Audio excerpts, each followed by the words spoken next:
আমি রাজস্বী প্রভাত, ঈগলধাম থেকে। আজ আলোচ্য বিষয় যোগ থেকে যোগাযোগ। কেমন করে আমরা যোগ এবং তারপর যোগাযোগের মধ্য দিয়ে আত্মার সঙ্গে পরমাত্মার সংমিশ্রণকে, সংলিপ্তিকরণকে অনুভব করতে পারি। পথ কি? কোন পথ ধরে এগোলে আত্মদর্শন উপলব্ধ হয়? তার জন্য 8টা পথ আছে, যাকে আমরা অষ্টাঙ্গ মার্গ বলি। কিন্তু সেই অষ্টাঙ্গ মার্গ আদতে কি? অষ্টাঙ্গ মার্গ বলতে প্রথমে আমরা বুঝি যম বা সংযম, যাকে বলে এথিক্যাল রেস্ট্রেইনটস। তো সংযম বলতে কি কি বিষয়ে আমরা সংযম অনুভব করব? সংযমের 5টা টুলস আছে। 5টা ডিসিপ্লিন যদি আপনি মেনটেন করতে পারেন, তাহলে তার সংযুক্ত মিশ্রণের যে যোগফল হবে সেটাই হচ্ছে আপনার সংযম। প্রথমে হচ্ছে অহিংসা, নন ভায়োলেন্স। যখন আপনার মধ্যে নন ভায়োলেন্স এই গুণ যখন জাগ্রত হবে, আপনার মধ্যে দ্বিতীয় কোন গুণ জাগ্রত হতে হবে? সত্য, অর্থাৎ ট্রুথফুলনেস। সংযমের বা যমের 3 নম্বর টুলস অস্তেয় বা নন স্টিলিং। জীবনের চৌর্য বৃত্তি থেকে বিরত থাকতে হবে। ব্রহ্মচর্য, যাকে বলা হয় মোডারেশন, বাংলায় ঊর্ধ্বপাতন। পঞ্চম হলো অপরিগ্রহ, যাকে বলা হয় লোভহীনতা,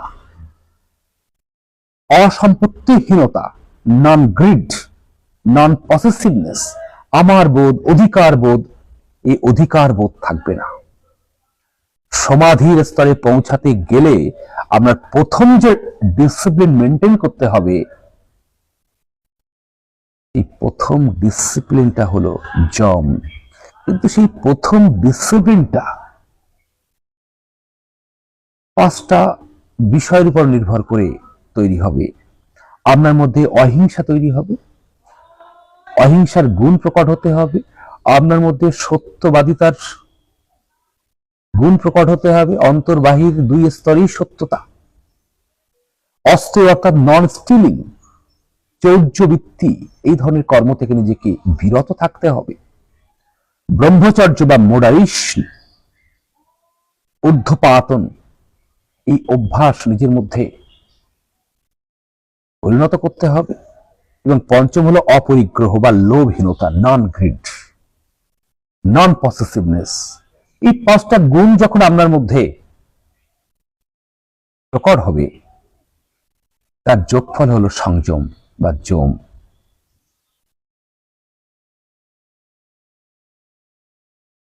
আটটা যে ডিসিপ্লিনের ওয়ে, তার প্রথম ডিসিপ্লিন হলো এই যম বা সংযম।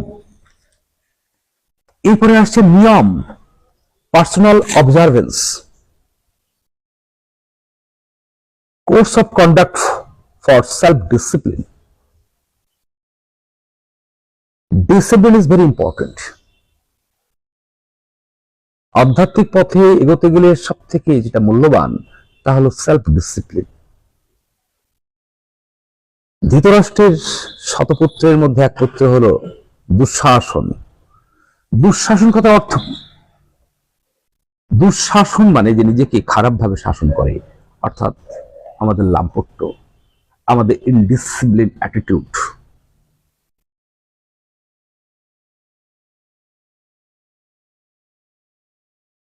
তো আমরা কোন নিয়মগুলো মানব? এখানে 5টা নিয়মের বিধান দেওয়া হয়েছে। ঈগল নিয়মের মধ্যে, ঈগল সমাধিতে পৌঁছাতে গেলে প্রথম যম এবং তারপর নিয়ম, অষ্টাঙ্গ মার্গ অনুযায়ী সেই নিয়মের 5টা রকম ভেদ আছে। তার একটা হলো শৌচ, purity, internal and external purity চাই, শারীরিক মানসিক দুই স্তরে পিউরিটি চাই। অন্তর বাহির সমান হতে হবে, মুখে এক ভেতরে আর এক। তারা প্রথম স্তরে আটকে যাবে সমাধি স্তরে পৌঁছাতে। নিয়মের দ্বিতীয় স্টেজ হলো সন্তোষ, যাকে বলা হয় কন্টেন্টমেন্ট বা তৃপ্তি। ভেতর থেকে তৃপ্তি বোধ তৈরি হওয়া, তৃপ্ততা, ভেতর থেকে যেন ব্লিস, পরিপূর্ণতা, ভেতরে যেন কোনো পীড়া না থাকে, এটা হয়নি, ওই অপূর্ণতা রয়ে গেছে, এটা পেলাম না, ওই অতৃপ্ততা যখন আমাদের মধ্যে থাকবে তখন কিন্তু সন্তোষ থাকবে না। এই নিয়মের দ্বিতীয় পর্যায় হলো সন্তোষ। 3 নম্বর তাপস। তো তপস কথার অর্থ কি? ডিসিপ্লিন, কঠোরতা। কঠোরতা, নিজের কাছে নিজে কঠোর হওয়া। কোন বিষয়ে কঠোর হবেন? নিজের ইন্দ্রিয়ের দাসত্বের থেকে কঠোর হওয়া, নিজের ষড়রিপু থেকে কঠোর হওয়া, কঠোরতা, একে বলা হয় তাপস। যারা এই কঠোরতার জন্য সাধনা করেন, সেই সাধনা হলো তপস্যা। স্ববিদ্যা, চতুর্থ পিলার স্ববিদ্যা, সেলফ স্টাডি বা স্পিরিচুয়াল স্টাডি। আমরা শিক্ষা গ্রহণ করি বাহ্যিক শিক্ষা, কিছু কিছু আভ্যন্তরীণ শিক্ষা আছে যেটা আমাদের জীবনের বিকাশের দিকে নিয়ে যায়, যাকে বলা হয় স্ববিদ্যা। স্ববিদ্যাই আমাদের মুক্ত করে, আত্মবিদ্যাই আমাদের মুক্ত করে। যে বিদ্যা আমরা নিজেদের অভিজ্ঞতা দিয়ে অর্জন করি সেটাই হলো স্ববিদ্যা। ঈশ্বর পরিধান, অর্থাৎ surrender to a higher power. Higher power, সর্বশক্তি যে, তার কাছে নত হও, সারেন্ডার্ড হও। আমরা ভেতর থেকে এতটা ইগোইস্টিক, এতটা উদ্ধত, মনে করি বোধহয় আমি সব। কিন্তু আমরা ভুলে যাই আমরা এতটাই ক্ষুদ্র আকারে আছি যে আমরা কিছুই না, তুচ্ছ। কিন্তু বৃহতের অনুভবটা আছে বলে আমাদের বৃহৎ মনে হয়। তো সবসময় ঈশ্বর প্রণিধান, অর্থাৎ হায়ার পাওয়ার, হায়ার এনার্জির কাছে সবসময় সমর্পিত হওয়া, সমর্পিত থাকাই হলো জীবনের সব থেকে বড় শিক্ষা। তো নিয়ম অর্থাৎ পার্সোনাল অবজারভেন্স। তো সেই নিয়মগুলোকে আমরা কেমন করে মানবো, এই 5টা বিষয়ের উপর আমরা খেয়াল করবো। এক, শৌচ, ইন্টারনাল অ্যান্ড এক্সটার্নাল পিউরিটি, সন্তোষ, কন্টেনমেন্ট বা তৃপ্তি, তপস বা আমাদের discipline, inner and outer discipline, স্ববিদ্যা অর্থাৎ সেলফ স্টাডি বা স্পিরিচুয়াল স্টাডি। যে স্টাডি করলে জীবন উত্তরণের দিকে এগোয় তাকে বলা হয় স্ববিদ্যা। আত্মজাগরণ, আত্ম উন্নয়নের জন্য যে বিদ্যা, সেটা হলো স্ববিদ্যা। ঈশ্বর প্রণিধান অর্থাৎ হায়ার এনার্জির কাছে সবসময় সারেন্ডার থাকা। নিয়ম, তারপরে এলো আসন অর্থাৎ পোশ্চার, যাকে বলা হয় যোগা, আসন করা। বিভিন্ন ফিজিক্যাল আসন, ফিজিক্যাল গেস্টার, এগুলো খুব প্রয়োজন পড়ে সমাধির স্তরে পৌঁছাতে। এটা হলো 3য় ধাপ, সমাধিতে পৌঁছানোর। কারণ physical is the door to eternity. আপনি ইটার্নিটি বা চিরন্তনে যে পৌঁছাবেন তার গেটওয়ে, তার দরজা। এই দরজা হলো আসন, যাকে বলা হয় পোশ্চার। যোগার মধ্য দিয়ে আমাদের ফিজিক্যাল ব্লকেজ গুলো ভেঙে যায়। ফিজিক্যাল ব্লকেজ যখন ভাঙবে তখন এনার্জি ফ্লো করতে সুবিধা হয়। আমাদের শক্তি প্রবাহের পথে যদি পার্থিব শরীর যদি বাধা হয়ে যায়, তাহলে আমরা পার্থিব শরীর ভেদ করে আমাদের অপার্থিব কারণ শরীরের কাছে পৌঁছাতে পারি না। আর এর জন্যে আসন খুব ইম্পর্টেন্ট, যোগা পোশ্চার খুব ইম্পর্টেন্ট। চতুর্থ নম্বরে আসছে প্রাণায়াম, অর্থাৎ প্রাণের আরাম, ব্রেথ কন্ট্রোল। আমরা সারাদিনে যে শ্বাস নিই, শ্বাস কিন্তু আমরা আনকনসিয়াসলি নিই। কখনো রেগে যাচ্ছি তো শ্বাস ডিপে যাচ্ছে, কখনো আপনি হয়তো ইমোশনাল স্ট্রেসের মধ্যে আছেন বা ইমোশনাল সিচুয়েশনের মধ্যে আছেন, দেখবেন শ্বাসও আপনার সঙ্গে রকম ভেদে চলাচল করছে। শ্বাস একরকম ভাবে চলছে না মানুষের। শ্বাসকে বলা হয় হনুমান, হনুমানের মতো শ্বাস লাফায়। শ্বাসকে এই জন্য বলা হয় ভীম, পবন পুত্র, বিভিন্ন নাম দেওয়া হয়েছে শ্বাসের, বজরান বলি, সবই শ্বাসের নাম। শ্বাস যদি নিয়ন্ত্রণে থাকে তাহলে আপনার জীবনও নিয়ন্ত্রণে আসবে। শ্বাসই হলো আমাদের নিয়ন্ত্রণের মাপকাঠি। শ্বাসের সঙ্গে সঙ্গে আমাদের থট চেঞ্জ হয়ে যায়, আমাদের সিচুয়েশন চেঞ্জ হয়ে যায়। A pranayam very important, regulation of breath and life force. Life force আমাদের প্রাণা, এয়ার প্রাণা আসছে আমাদের মধ্যে, থার্মাল এনার্জি প্রবেশ করছে আমাদের মধ্যে, এবং আমাদের মধ্যে বায়ো ইলেকট্রিসিটি তৈরি হয়ে যাচ্ছে, বায়ো এনার্জিতে কনভার্ট হয়ে যাচ্ছে। তার ফলে আমরা চলাফেরা করতে পারছি, দেখতে পাচ্ছি, চেতনাকে অনুভব করতে পারছি। তো প্রাণায়াম খুব দরকার। চতুর্থ স্টেজ। পঞ্চম স্টেজ যখন আমরা পৌঁছাবো, প্রত্যাহার বা সেন্স উইথড্রল। যত সমাধির দিকে এগোতে হবে তত একটার পর একটা ধাপ আপনাকে উত্তীর্ণ হয়ে এগোতে হবে। প্রত্যাহার অর্থাৎ সেন্স উইথড্রল। আমরা ইন্দ্রিয়ের দাসত্বে বাধা পড়ে থাকি, জীবনকে জীবন, ষড়রিপুর ফাঁদে বাধা পড়ে থাকি, জীবনকে জীবন। তো প্রত্যাহার করবো কোনগুলোকে, ত্যাগ করবো কোনগুলোকে? যে সকল ইন্দ্রিয়, যে সকল সেন্স আমাদের চেতনাকে দেখতে দিচ্ছে না, পর্দা ফেলে দিচ্ছে আমাদের চোখের সামনে, আমাদের অন্তর চোখের সামনে, এই সেন্স তাদেরকে ট্রান্সেন্ড করতে হবে। তাদেরকে দমন করা যায় না, তাদেরকে উত্তরণ ঘটানো যায়।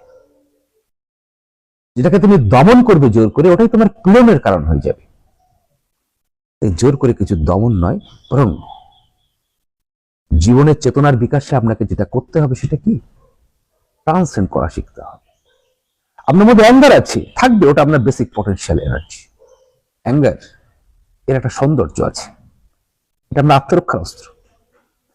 কিন্তু আত্মরক্ষার অস্ত্র আপনার আবার জীবন নাশের অস্ত্র হয়ে যেতে পারে যদি অ্যাঙ্গার থেকে নিজেকে ট্রান্সেন্ড না করে আপনি ফরগিভ বা ক্ষমার প্রান্তে না পৌঁছান। আপনার জীবনে ঘৃণা আছে, ওটা আপনার basic potential energy, starting point. কিন্তু এই ঘৃণার প্রান্তে যদি সারা জীবন থেকে যান তাহলে ওটাই আপনার ধ্বংসের কারণ। তাহলে আপনাকে বিবর্তন ঘটাতে হবে, আপনাকে ট্রান্সেন্ড করে পৌঁছাতে হবে ঘৃণা থেকে প্রেমের প্রান্তে। ঘৃণার অপোজিট প্রান্ত প্রেম, লাভ। তবে এই যে লাভের অনেকগুলো প্রকার ভেদ আছে। কিছু হয় মেটেরিয়ালিস্টিক লাভ, যেটার মধ্যে অ্যাটাচমেন্ট থাকবে, আর কিছু লাভ থাকবে ডিটাচমেন্ট লাভ। এই ডিটাচমেন্ট লাভ তোমাকে নিয়ে যাবে চেতনার দিকে, আর অ্যাটাচমেন্ট যেটা পসেসিভনেস, মোহকেন্দ্রিক, সেটা তোমাকে অধঃপতনের দিকে টেনে নিয়ে যাবে। চয়েস তোমাকেই করতে শিখতে হবে। তোমার থিঙ্কিং পাওয়ার আছে, ইউনিভার্স তোমাকে থিঙ্কিং এবিলিটি দিয়েছে, চিন্তা দিয়েছে, বুদ্ধি দিয়েছে। কেমন করে চলতে হবে দায়িত্বটা তোমার, ওই দায়িত্ব ইউনিভার্স নেয় না। Choice is yours. অপশন দুটো রাখা আছে তোমার সামনে, কোন দিকে যাবে। তুমি উত্তরণে যাবে না অধঃপতনে যাবে, ইউ হ্যাভ টু চয়েস ইট। আর এই জন্যই human beings is very beautiful. মানুষ কারো সুন্দর, মানুষের চেতনা আছে, চিন্তা করার ক্ষমতা আছে, সে তার সামনে দুটো ডুয়ালিটি আছে, অপশন আছে, এবার চয়েস তাকে গ্রহণ করতে হবে। তো প্রত্যাহার হচ্ছে আমাদের সেন্স গুলোকে প্রত্যাহার করা। কারণ সেন্স আমাদের মণিপুরা বা আমাদের থার্ড স্টেজে থাকে সেন্স। পাঁচটা জ্ঞানেন্দ্রিয়, পাঁচটা কর্মেন্দ্রিয়, এই পাঁচে পাঁচে হয় 10 দশরথ। এই ইন্দ্রিয়কে জয় করতে গেলে দশরথ হতে হবে। আর যখন তুমি দশরথ হবে তখন তোমার মধ্যে তেজের জন্ম হবে, আর তোমার ভেতর থেকে জেগে উঠবে রাম। রাম এমন কোন একজন ব্যক্তি না যে জন্মেছিলেন, রাম তোমার মধ্যেই জন্ম লাভ করতে পারে। অযোধ্যা এমন জায়গা নয় যে ওই একটি ছিল, ওখানেই রাম জন্মেছিল। হ্যাঁ, ওখানে হয়তো কোনো এনলাইটেন পার্সন জন্মেছিলেন, কিন্তু রাম তোমার মধ্যে জন্মাতে পারে। আর রাম যখন তোমার মধ্যে জন্মাবে তখন তোমার মধ্যে অযোধ্যা তৈরি হয়ে যাবে। তোমার হিংসা থাকবে না, তুমি অহিংসার প্রতীক হয়ে উঠবে। এই অহিংসার প্রতীক হয়ে ওঠাটাই হলো অযোধ্যা, যেখানে আর যুদ্ধ নেই, যেখানে ভালো মন্দের লড়াই স্টপ হয়ে গেছে, বন্ধ হয়ে গেছে, কুরুক্ষেত্রের লড়াই থেমে গেছে। এবার শান্তির পতাকা ওড়ানোর সময়। পঞ্চম স্তর সমাধিতে পৌঁছানোর, তা হলো ধারণা, concentration. Concentration is not meditation. Concentration is not meditation. Meditation is totally different thing. Concentration is the starting point. তো মাইন্ড এতক্ষণ বিভিন্ন দিকে ছুটে বেড়াচ্ছিল, বিভিন্ন ডাইমেনশন ট্রাভেল করছিল মাইন্ড, এদিকে ওদিকে, এটা ভালো ওটা ভালো সেটা ভালো, কোনটা যে ভালো আর মাইন্ড বুঝতে পারছে না, কারণ মাইন্ডের বোঝার বিষয় নয় এটা। তাহলে সমাধিতে পৌঁছাতে গেলে তোমাকে কি করতে হবে? You have to train your mind. তাকে অন ফোকাসে নিয়ে আসতে হবে, একমুখী ফোকাসে তাকে নিয়ে আসতে হবে। পাঁচটা বিষয় ছড়লে হবে না, একটা বিষয় শুনে শিখতে হবে, যেটা আলটিমেট, সেটা তোমাকে আগে ডায়াগনোসিস করতে হবে এবং চলা শিখতে হবে সেটা। আমাদের ৭২,০০০ এনার্জি টিউবের মধ্য দিয়ে আমরা যাতায়াত করতে করতে না একবার এক একটা টিউবের মধ্য দিয়ে প্রবেশ করেছি, শেষে গন্তব্যে গিয়ে কি দেখেছি? নাথিং, কিচ্ছু নেই, ডাইমেনশন নেই। আবার একটা টিউবের মধ্য দিয়ে এইভাবে জীবনকে জীবন মানুষ লাইফ আফটার লাইফ তারা এই জন্ম মৃত্যুর ফাঁদে ঘুরছে। পার্থিব শরীর মানে মোহ, পার্থিব শরীর মানে যন্ত্রণা, পার্থিব শরীর মানে ভায়োলেন্স।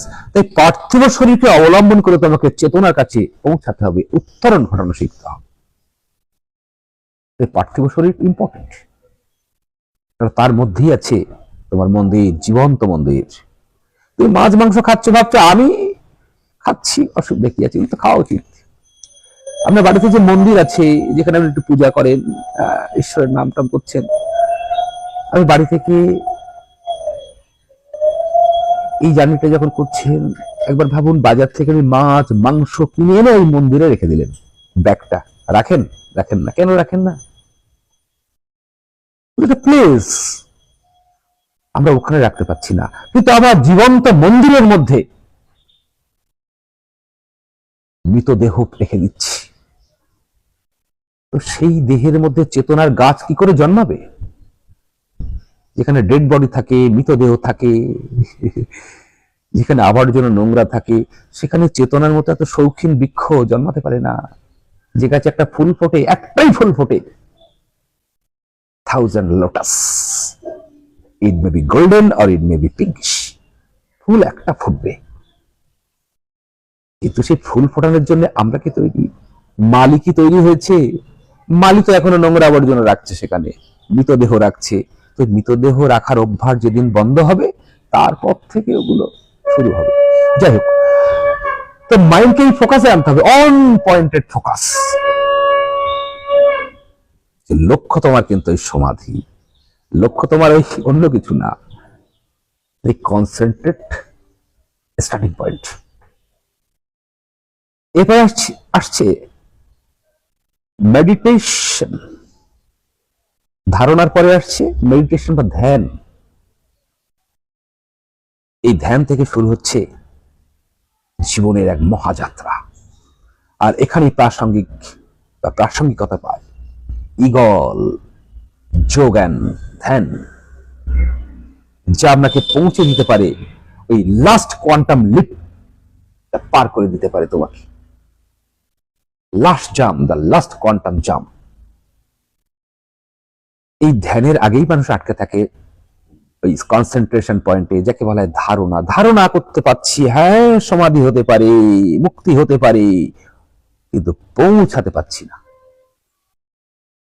জীবনকে জীবন, life after life like a stagnant pool we are at this point ধারণা। কনসেন্ট্রেট করছি তো মেডিটেট করতে পারছি না। হাউ? কেন?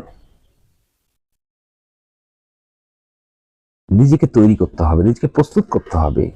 নিড দরকার নিজে। তোমার যদি নিড না থাকে তুমি পৌঁছাতে পারবে না। আমাদের দুটো নিড। আমাদের মিডিলে আছে সেন্স, সেন্স থেকে আউটে বা আউটার ওয়ার্ল্ডে তুমি যদি এগো, বহির্মুখিতায় এগো, আছে অবজেক্টিভ ওয়ার্ল্ড, বস্তু জগৎ, ভ্যারাইটিস বস্তু, চকচকে ঝকঝকে। তুমি অ্যাট্রাক্টেড হবে, ইমপ্রেসড হবে, সেখানে তুমি ওদিকেই তোমার এনার্জিটাকে ফোকাস করতে শুরু করবে। আর যেদিকে তোমার নিড যাবে সেদিকে এনার্জি সেদিকেই ফোকাস করবে। যত তুমি অবজেক্টিভ ওয়ার্ল্ডের দিকে ফোকাস করবে, তোমার সাবজেক্টিভ ওয়ার্ল্ড ধীরে ধীরে ফেড হতে শুরু করবে। যে মুহূর্তে তোমার ইনার নিড আসবে, না আমাকে করে পৌঁছাতে হবে, আমার চেতনার কাছে পৌঁছাতে হবে, নিড যেদিন আসবে, আর সেদিন তোমার টোটাল এনার্জি তোমার ইনার কোরের দিকে ধাবিত হবে, আর সেদিন তুমি ইনার ওয়ার্ল্ডের দিকে যাত্রা করতে পারবে। Need is very important. সেই নিড আজও জাগতে পারে, এই মুহূর্তে তোমার নিড জেগে যেতে পারে, এই জীবনে নাও জাগতে পারে, কিন্তু স্টেপটা তোমাকে নিতে হবে। নিডটা তোমার কি অবস্থা সেটাই হচ্ছে ইম্পর্টেন্ট। কারো পার্থিব জগতের মোহ এখনো যায়নি, তো ওটাই তার নিড। সে পার্থিব মোহে ঘুরতে থাকবে, ঘুরে ঘুরে ক্লান্ত হয়ে দেখবে যে এখানে আর কিছু পাওয়া যাচ্ছে না, তো তখন অন্যদিকে যাত্রা শুরু করবে। তখন তার নিড আসবে, না এর অপোজিট নিড কি আছে দেখি একবার। কিন্তু প্রথমেই যে পার্থিব জগৎকে অবহেলা করে অপার্থিব জগতে চলে আসছে, তার পার্থিব জগৎ উকি মারছে। ইগল যোগ এবং ধ্যানের মধ্য দিয়ে ইগল কনসাসনেস কি বলছে, যে দুটো জগৎই তোমার, দুটো জগৎকে সমানভাবে ব্যালেন্স করে নিয়ে চলো। বরং দুটো জগতের মধ্যে একটা সেতু তৈরি করে দাও। ফিজিক্যাল ওয়ার্ল্ড ওটাও তোমার, মেটাফিজিক্যাল ওয়ার্ল্ড ওটাও তোমার, outer and inner is both is yours. এটাই তোমার কিংডম,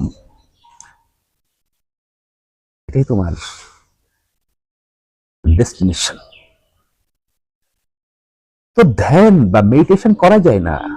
আমরা মেডিটেশন প্র্যাকটিস করি, অনেকে চোখ বন্ধ করে বসে থাকি, কনসেন্ট্রেশন আসবে, মেডিটেশনটা সবসময় যে চলে আসে এমনটা না।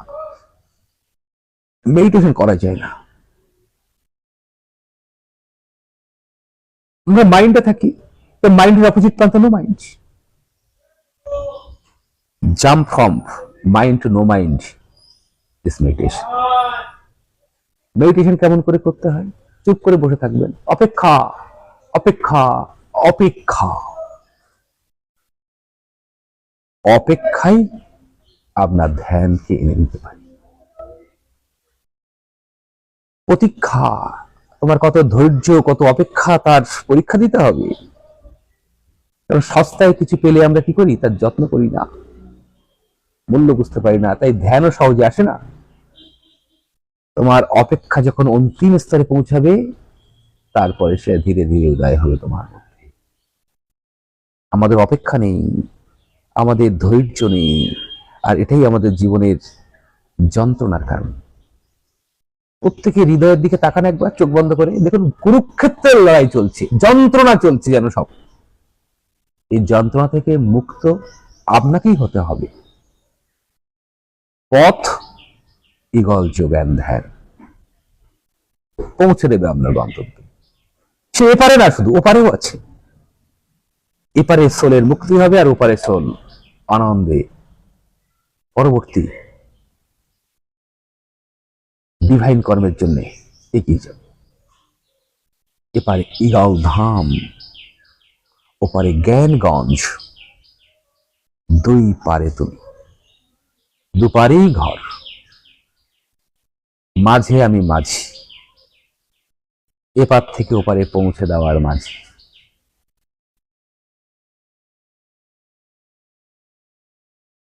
তো ধ্যান মানে অপেক্ষা, ধ্যান মানে ধৈর্য, এগুলি তোমার গুণ। আমরা মানুষের চোখ, নাক, মুখ, দাড়ি, গোঁফ দেখে মনে করি আহ কি সুন্দর, এগুলি তো পোশাক। এই জীবনে পেয়েছি, পরের জীবনে আরেকটা পোশাক। তো এই জীবনটা খুলে রেখে যেতে হবে। এগুলো সৌন্দর্য না, গায়ের রং, নাক, ঠোঁট, তোমার নাকটা কি সুন্দর, তোমার চোখটা কি সুন্দর, আমরা বলি না? হ্যাঁ, তোমার চোখটা দেখে আমার ঘুম হয় না। এগুলো সব ইমোশনাল স্তরের কথাবার্তা। যারা সেকেন্ড বডিতে থাকে, যারা আবেগ স্তরে থাকে, তারা এই ধরনের মানুষকে ইমপ্রেস করার জন্য এগুলো বলে। আর আমরা শরীরের মধ্যে থাকি, আমাকে এত সুন্দর বলেছে, কিন্তু এগুলো কোনো সৌন্দর্যই না। আসল সৌন্দর্য তোমার শরীরের আড়ালে লুকিয়ে আছে। তোমার ধৈর্য, তোমার অপেক্ষা, তোমার কৃতজ্ঞতা, তোমার অ্যাকসেপ্টেন্স, তোমার ফরগিভনেস, তোমার ক্ষমাবোধ, তোমার প্রেম। প্রেম মানে অ্যাটাচমেন্ট না, ডিটাচমেন্ট। শর্ত শূন্য প্রেম, মোহশূন্য প্রেম, ওগুলি তোমার সৌন্দর্য।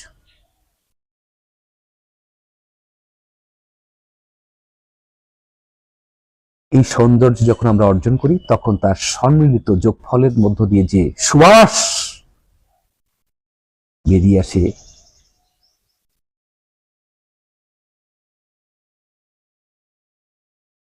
তা হলো দেবত্বের সুবাস। মানুষের মধ্যে সেই দেবত্বের সুবাস বেরিয়ে আসতে পারে। মনুষ্যের প্রথম স্টেজ পশুত্ব, অ্যানিমালিটি। তো দ্বিতীয় স্টেজ মনুষ্যত্ব। আর মনুষ্যত্ব আলটিমেট বিকাশ হলেই দেবত্ব তোমার মধ্যেই লুকিয়ে আছে। প্রকাশ করার দায়িত্ব তোমার।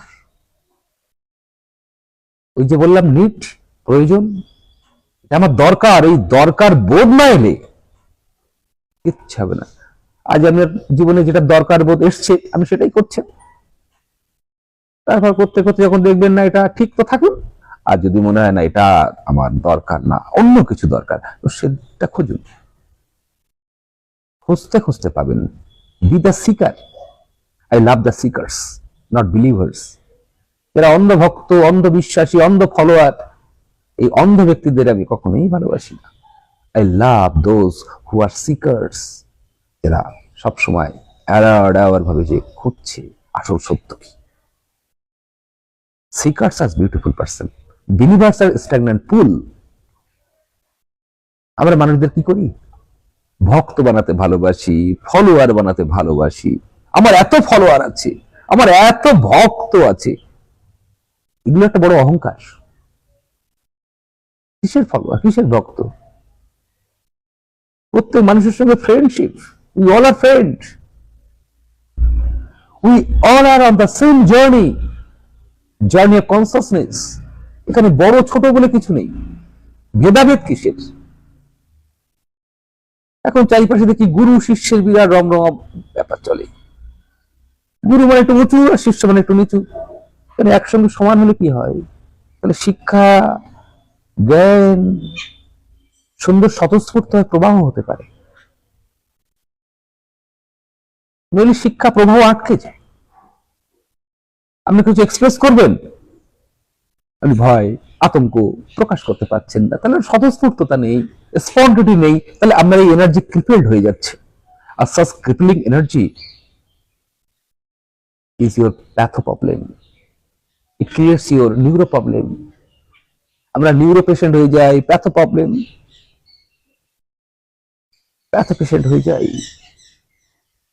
আমরাই আমাদের অসুস্থতার জন্য দায়ী, আর কেউ না। এই ধ্যান হলো তোমার সেই নো মাইন্ড স্টেট। ধ্যান হলো তোমার সেই অপেক্ষা, যেখানে গিয়ে তুমি শূন্য, যেখানে গিয়ে শুধু তোমার অস্তিত্বটাই আছে, আর কিছু নেই। আর সমস্ত বোঝা যা ছিল, ফিজিক্যাল, মেন্টাল, সমস্ত বোঝা সব ড্রপ হয়ে গেছে। এটাই হলো সেই ধ্যানের স্টেট। ইগল যোগ এবং ইগল ধ্যান তোমাকে পৌঁছে দিতে পারে সেখানে। এই জন্য ইগল যোগ এবং ধ্যান হলো কল্কি যুগের, কল্কি প্রজন্মের ধ্যান, এই বর্তমান প্রজন্মের ধ্যান। বর্তমান প্রজন্ম যাদেরকে আমি সব থেকে ভালো চিনি, তারা মাইন্ড সেন্ট্রিক, তারা টেকনোলজি বেসড, তারা সাইন্টিফিক বেসড, তারা লজিক্যাল। এটাই স্বাভাবিক। আমরা সাইন্টিফিক ওয়ার্ল্ডে আছি, আমরা লজিক্যাল ওয়ার্ল্ডে আছি, ফিজিক্যাল ওয়ার্ল্ডে চলতে গেলে দরকার সায়েন্স, দরকার টেকনোলজি, দরকার ফিলোসফি, দরকার ডিবেট, দরকার, সব থাকবে।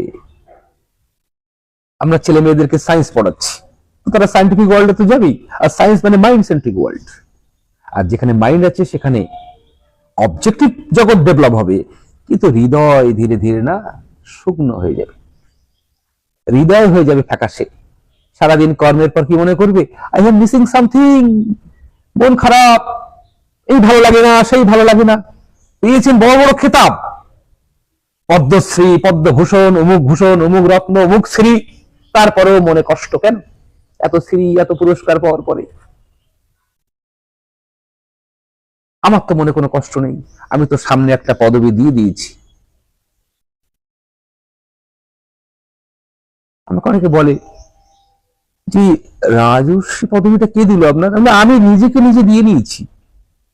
আপনারা কবে পদবি দেবেন সেই অপেক্ষায় আমি আর বসে থাকার মতো সময়ও আমার নেই। কদিন থাকবো পৃথিবীতে কে জানে।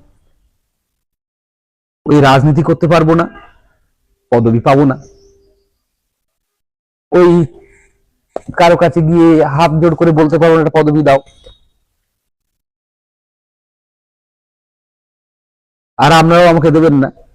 তো ওই জন্য আমি দেখলাম আর দেরি না করে আমার নিজের পদবি নিজে একটা বসিয়ে নিয়েছি। কেমন হয়েছে আপনারা বলবেন। এরপরে আসছে সমাধি, শেষ ধাপ। শেষ ধাপ হলো সমাধি, দ্য আলটিমেট ডাইমেনশন। এই যে আপনি স্পিরিচুয়াল জার্নি করছেন, তো আপনি কোন দিকে যাবেন? আমার একটা গন্তব্য থাকা উচিত। সবাই দেখছি ওই আনন্দ করছি, নাচ করছি, আনন্দে কি যে নকল ঈশ্বরে মেতে আছে মানুষকে জানে। গড ইজ এ গ্রেট লাই, ঈশ্বর হলো সব থেকে বড় মিথ্যা। আসল সত্য কি খুঁজেছেন কোনোদিন? ঈশ্বর ঈশ্বর করে কোন ঈশ্বর পেয়েছেন? যদি ঈশ্বরকে উপলব্ধি করতে হয়, মৃত্যুর মধ্য দিয়ে যান, মৃত্যু খুঁজুন, শ্মশানে যান, মন্দিরে না গিয়ে শ্মশানে যান।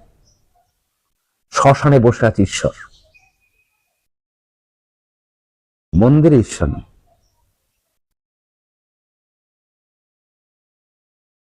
তাই পার্কে না ঘুরে শ্মশানে যাবেন, বাচ্চাদের হাত ধরে শ্মশানে যাবেন। ওরা ছোট থেকে দেখুক জীবন কি, খোঁজ কি, মৃত্যুর পরে মানুষ কোথায় যায়, আর তখনই শুরু হবে তার খোঁজ, জীবনের খোঁজ, জীবনের বড় শিক্ষা। ধ্যান বা মেডিটেশন হলো এই জন্য সপ্তম স্তর। ইগল সমাধিতে যে পৌঁছাবো, তো দম করে কি পৌঁছানো যায়? আমি তো বলি আধ্যাত্মিকতা হলো বাস্তবতা, এটা কোনো অলৌকিক জাদু খেলা না। Spirituality is the reality in our life.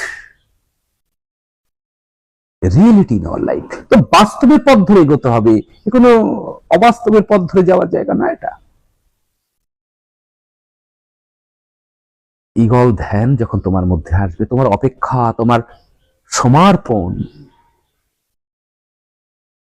তোমার ক্ষমা, তোমার অ্যাকসেপ্টেন্স, তোমার সেই কন্ডিশন শূন্য প্রেম, ডিটাচমেন্ট লাভ,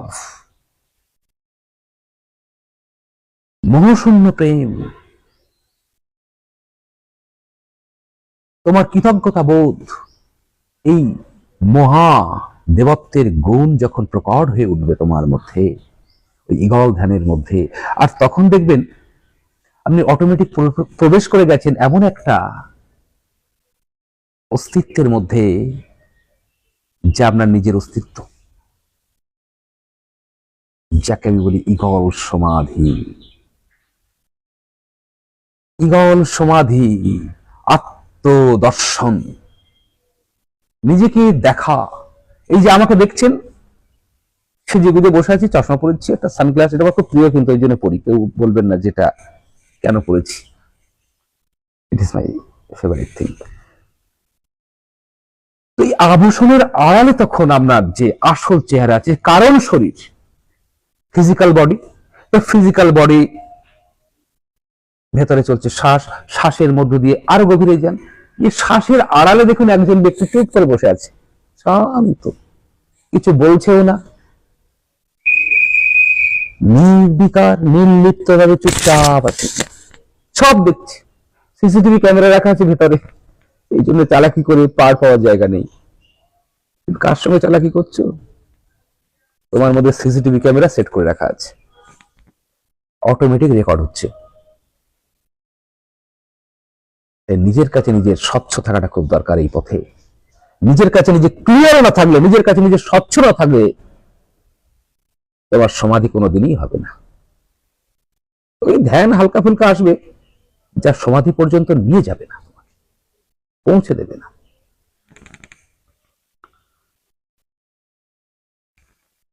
সমাধি হলো আমাদের সেই state of unified consciousness, the ultimate goal.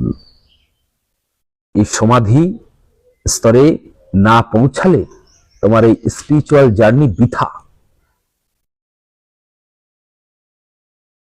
তুমি যত নিষ্ঠাচার, শিষ্টাচার, স্রষ্টাচার যাই করো না কেন, এইখানে যদি না এসে পৌঁছাও, ওই সমাধি, ইগল সমাধি, তোমার আত্মস্বরূপের সামনে যদি না এসে পৌঁছাও, তাহলে তোমার এই স্পিরিচুয়াল সাধনা মিনিংলেস হয়ে গেছে সব।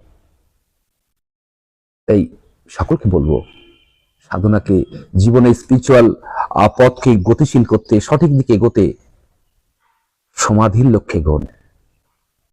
সবাইকে বলবো না যে ইগল ধামে আসুন, যার যে ধাম পছন্দ হয় সেই ধামে গিয়ে করুন, কিন্তু সমাধিতে পৌঁছান অন্তত। আমি ভক্ত বানাতে, শিষ্য বানাতে এই পথে আসিনি, আমি এসেছি আধ্যাত্মিক দূষণ মুক্ত করতে। পৃথিবীর মানুষ, আমারই আত্মার ভাই বোন চারিপাশে আধ্যাত্মিক দূষণের বলি হচ্ছে। আধ্যাত্মিক দূষণ থেকে মুক্ত করে এক স্বচ্ছ প্রাণবন্ত বিশ্বে তারা বাস করুক, তার দিশা দেখানোর জন্য আমি পথে নেমেছি সকলের সঙ্গে। যে আধ্যাত্মিকতায় স্বনির্ভর হও। আজকের ওই টাকা পয়সা দিয়ে এর কাছে 5 লাখ টাকা না দিলে অমুক কোর্স হবে না, যারা এমন বলে সেই কোর্স করার দরকার নেই। এগুলো করে কি হবে? ওই টাকায় ঘুরতে যান, পৃথিবীর বিভিন্ন প্রান্তে ঘুরে ঘুরে বেড়ান, দেখবেন মুক্তি হবে আপনার। কোর্স করে কি হবে? আমি তো কোনো জায়গায় কোনো ট্রেনিং জীবনেও নিইনি, কেউ আমাকে ট্রেনিং দিতে পারেনি আজ পর্যন্ত। ট্রেনিং কি জিনিস আমি জানি না। সবাই বলে ট্রেনিং নিতে যাচ্ছি। ট্রেনিং নিয়ে কি হয়? কিছু তৈরি হয়? ট্রেনিং দিয়ে কবি তৈরি হয় বলুন তো? ট্রেনিং দিয়ে কবি বানানো যায়? ট্রেনিং দিয়ে প্রেমিক প্রেমিকা বানানো যায়? ট্রেনিং দিয়ে আপনি একজন ব্যাংকের কর্মী বানাতে পারবেন, ট্রেনিং দিয়ে একজন আপনি প্রফেশনাল একটা টেকনিক্যাল স্কিলের একজন মানুষ, দক্ষ মানুষ বানাতে পারবেন, কিন্তু ট্রেনিং দিয়ে গায়ক বানানো যায়? ট্রেনিং দিয়ে কবি বানানো যায়? ট্রেনিং দিয়ে মেডিটেটর বানানো যায়? ট্রেনিং দিয়ে আত্মদর্শন হয়? কিচ্ছু হয় না। এগুলো এগুলো সব ভোগাস। ট্রেনিং দিয়ে কিছু হয় না। ওই যে বললাম, তোমার নিড যেদিন জাগবে, নিড দুরকম। একটা তোমাকে ফিজিক্যাল ওয়ার্ল্ডে নিয়ে যেতে পারে নিড, যে আমার বাড়ি নেই, টাকা নেই, গাড়ি নেই, এই নেই, ওটা একটা নিড। তখন তোমার এনার্জি ওদিকেই ফ্লো করবে, তোমার ওই নিডের দিকে নিয়ে যাবে। আর তুমি এগুলোর পেছনে ঘুরবে, দরকার তো ওগুলো। বাড়ি না হলে থাকবেন কোথায়? গাড়ি না হলে চলবেন কি করে? দরকার। পার্থিব জগতে থাকবেন আর ওগুলো আপনার থাকবে না, সে তো হতে পারে না। তা না থাকাটাই তো অস্বাভাবিক। কিন্তু পার্থিব জগতের নিড যখন পরিপূর্ণতায় হয়ে যায়, আর তখন আরেকটা নিড হাজির হয়ে যায়, যে এইগুলো আর ভালো লাগছে, পরে কি নিড আছে? আর তখন তোমার ইনার ওয়ার্ল্ডে যাওয়ার জন্য প্রেরণা আসে, ইন্সপিরেশন আসে, self inspiration. Something is behind me. এই সমাধি হলো সে আত্মস্বরূপের জায়গা। পঞ্চম স্তরে আপনি কি পাচ্ছেন? হু এম আই, আমি কে? এই প্রশ্নের উত্তর পেলেন, কিন্তু আপনি কে নিজেকে দেখতে পেলেন? উপলব্ধি করলেন? নিজের সামনে যে দাঁড়ালেন না। ষষ্ঠ স্তরে পৌঁছে আপনার মধ্যে উপলব্ধি হলো আহম ব্রহ্মাস্মি, আমি জগৎ। বেশ, তুমি জগৎ উপলব্ধি করেছো, কিন্তু জগৎ সামনে দেখো একবার, সমাধিতে দেখো তার স্বরূপ, আত্মস্বরূপ দেখো। যে মুহূর্তে তোমার নিজেকে তুমি দেখবে না, আর সেদিন থেকে তোমার পূর্ণ বিশ্বাস জন্মাবে, ultimate truth. Ultimate trust, ultimate truth সেদিনই আসবে। এই আলটিমেট ট্রাস্ট বা ভক্তি আসে এখান থেকে, এই আত্মদর্শন হওয়ার পর। জোর করে কারণ ভক্তি আনানো যায় না। ভক্তি জগৎ সহজ জিনিস নয়। আমি আপনাকে বললাম অমুকটা ভক্তি করো, তুমি কেন করবে ভক্তি? কেন করবে? ভক্তির পেছনে কারণ একটা থাকবে। যখন তোমার পূর্ণ বিশ্বাস জন্মাবে, নিজের স্বরূপ দর্শনের পর যখন তোমার পূর্ণ বিশ্বাস আসবে, হ্যাঁ এই তো আমি প্রত্যক্ষ দর্শন করেছি, সত্য এটাই, অস্তিত্ব সত্য। পোশাক আমার চলে যেতে পারে কিন্তু অস্তিত্ব যায় না, অস্তিত্ব অনাদি আদি, তাই বলে আদি অনন্ত শিবা। এই আদি সত্তাটাকে তুমি নিজেই, এই এক ফোঁটা আদি সত্তা তোমার মধ্যে রাখা আছে, দেখো ওই আদি সত্তাই সমস্ত বিশ্ব চরাচর একই জিনিস যখন অনুভব হবে, আর সেদিন তোমার পূর্ণ বিশ্বাস পূর্ণ ভক্তি জন্মাবে। এটাই এখান থেকে শুরু হয় ভক্তি যোগ। জোর করে ওই মূর্তির সামনে নিয়ে গিয়ে প্রণাম করো করে বলো আমার ভক্তি যোগ হয়ে গেল। ভয়ে ভক্তি হয়, আমাদের ভয়ে ভক্তি হয়, কিন্তু ভক্তি যোগ আসে ভালোবাসায়। যে ভালোবাসা হলো কন্ডিশন শূন্য, ডিটাচমেন্ট লাভ।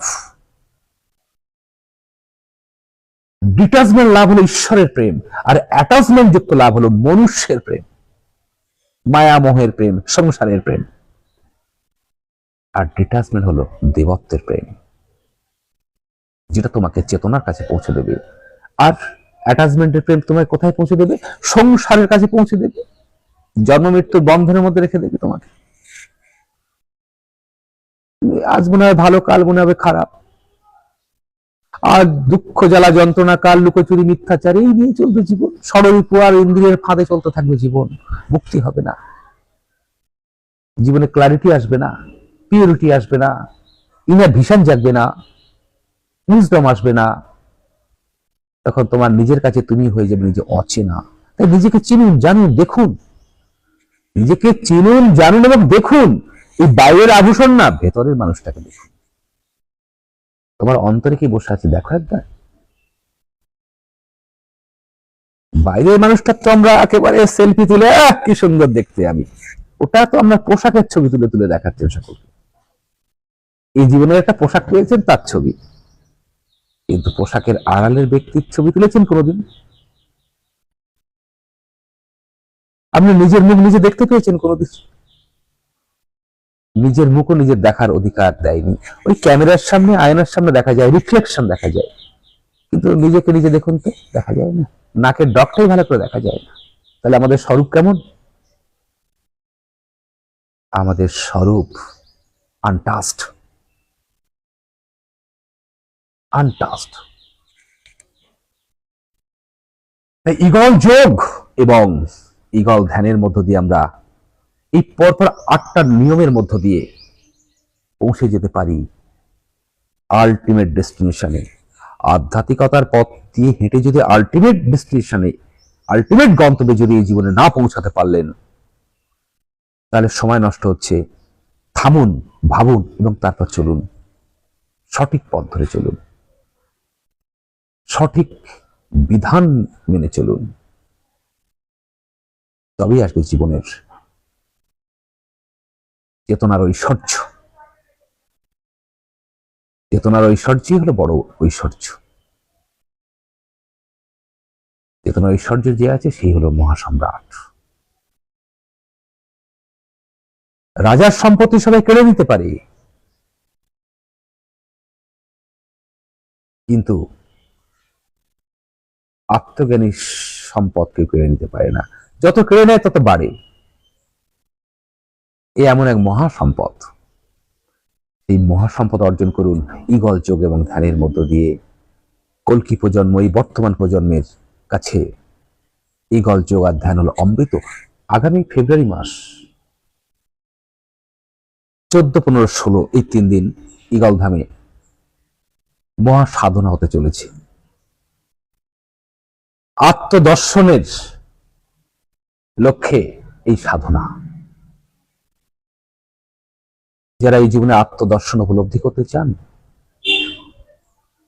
তারা যোগাযোগ করবেন। তবে দুম করে গিয়ে যে সাধনা করা যায় তাও কিন্তু না। সাধনা করার জন্য আগে আপনাকে উপযুক্ত হতে হবে। আপনাকে 2-3 মাস টেস্ট পরীক্ষা দিতে হবে যে আমি আদৌ এই পথের উপযুক্ত কিনা। এবং সেই পরীক্ষা এই ঈগল ধামে আমার ঈগল ভাই বোনেরা আছে, যারা উচ্চ চেতনায় আছে, তারা সেই বিচার বিশ্লেষণ করবে আপনাকে। তারপর যখন আপনি দেখবেন যে সাধনার উপযুক্ত, তারপর আপনি সাধনা করবেন। কিন্তু জীবনের সত্যটা জানুন। আধ্যাত্মিক দূষণমুক্ত হয়ে নিজের জীবনটাকে সুন্দর করুন। পৃথিবীতে এসেছেন এই জীবনটা হারানোর জন্য নয়, জীবনটা উপলব্ধির জন্য। জীবন এক উপলব্ধি। সকলে ঈগল ধামের সঙ্গে যুক্ত থাকুন, ঈগল যোগ এবং ধ্যানের সঙ্গে যুক্ত থাকুন এবং নিজেদের জীবনকে জীবনমুখী করে তুলুন, চেতনমুখী করে তুলুন। চেতনার বিপ্লব আনুন নিজের জীবনে এবং এই জীবনেই আধ্যাত্মিকভাবে স্বনির্ভর হন। আর্থিক স্বনির্ভর অনেক হয়েছেন, কিন্তু যে নির্ভরটা হওয়া দরকার আত্মনির্ভর, সেটা হলো আধ্যাত্মিকতায় স্বনির্ভর। নইলে রাস্তাঘাটে কেউ এসে না তিলক চন্দন কেটে আপনাকে ঠকিয়ে দিয়ে চলে যাবে।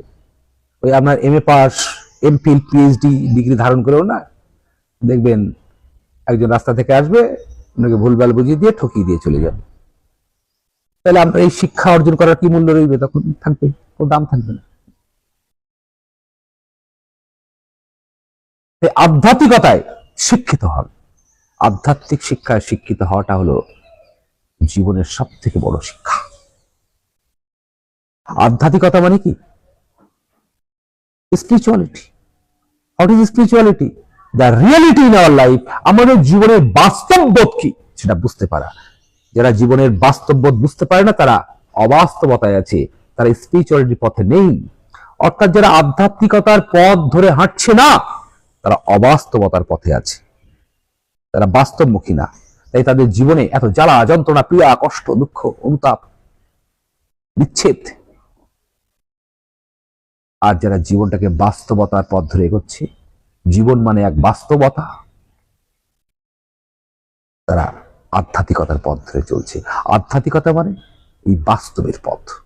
একটা বাস্তবের পথ, একটা অবাস্তবের পথ।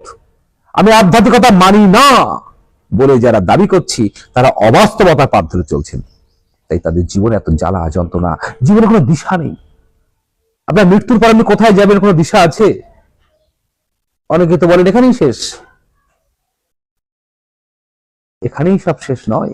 এইটুকু উপলব্ধি আসবে আপনার ওই ধ্যানের মধ্য দিয়ে। ধ্যানে প্রবেশ করুন, করে দেখুন কি আছে তার মধ্যে, তারপর বলবেন।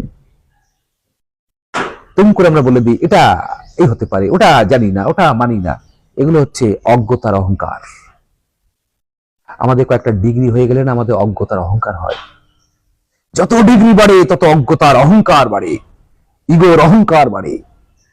আর ওটাই আপনার জীবনের যন্ত্রণার কারণ। তাই সমর্পিত হন, ইউনিভার্সের কাছে সমর্পিত হয়ে যান। Your surrender is your great beauty. আপনার সৌন্দর্য কোনটা? আপনার সারেন্ডার। কার কাছে হবেন? সর্বশক্তিমানের কাছে হবেন, কোন মানুষের কাছে হতে হবে না। মানুষের কাছে সারেন্ডার হওয়ার দরকার নেই, সর্বশক্তিমানের কাছে হন, যেখানে হলে কাজ হয়। দেখবেন জীবন বদলে যায়। সমর্পণ যার নেই, তার মানে তার জীবন ঔদ্ধত্যে আছে, সে দুঃশাসন স্টেজে আছে, লামপট্টে আছে, সে খ্যাতির মোহে আছে, ভক্তের মোহে আছে, লোভে আছে। এগুলো জীবন নয়, এগুলো মরণ। জীবনের ডাইমেনশন পাল্টে ফেলুন, জীবনের ছন্দ পাল্টে ফেলুন। যে ছন্দ প্রাণের ছন্দ, দেখবেন জীবন হয়ে উঠবে জীবনমুখী। জীবন হবে আনন্দের পরে যেটা পাওয়া যায় পরমানন্দ। আনন্দ হচ্ছে পার্থিব আনন্দ। বাড়ি কিনলেন, গাড়ি কিনলেন, ভালো মন্দ খেলেন, রেস্টুরেন্টে গেলেন, এই করলেন, সেই করলেন, আনন্দ। কিন্তু পুরস্কার দিল, খ্যাতি হলো, আনন্দ। কিন্তু এর উপরে কি আছে? পরমানন্দ। হারায় না। আনন্দ এই আছে, ওই নেই। কিন্তু পরমানন্দ সারাক্ষণ তোমার মধ্যে ধিকি ধিকি করে চলছে, ঝিরঝির ঝিরঝির করে যেন সে বর্ষিত হচ্ছে। পরমানন্দ আনন্দের থেকে আরো উচ্চ স্তরে, আরো বৃহৎ স্তরে আছে। এটা অর্জন করার বিষয়, তার দোকান থেকে কিনে আনার বিষয় না। আজ এখানে শেষ করি। সকলে ভালো থাকবেন, আবার দেখা হবে।